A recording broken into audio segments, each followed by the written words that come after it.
Alex Bratton, the Chief Geek of Lextech here, and I've had a bunch of questions come in about that guided work example I showed in the Vision Pro.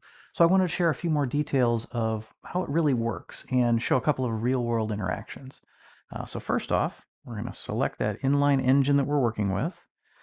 And again, we can see here, and I'm going to lean a little bit closer just so we can see the details. I've got a list of procedures on the side, and we're going to pick the first one, again, doing a pinch. And now I can see my list of instructions.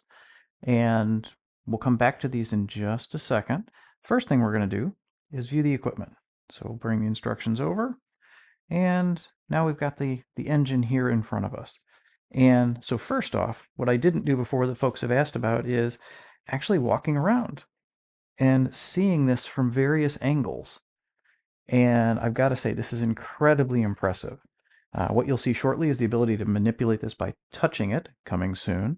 But I've got my engine, and we've got our work instructions.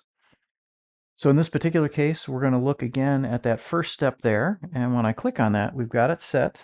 Bring this up into view, where I now can see this portion, that's the highlighted portion, and my instructions for what it is that I'm going to be doing.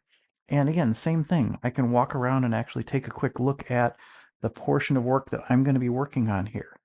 Now, here's where things get interesting when we talk about the touchable interface. Again, indirect with pinching works great. But if I look at these check marks, I can physically touch them and actually mark off my work as I go through. Or select another work item, see the motor turn, and pick the item in question. That's what I need to do now.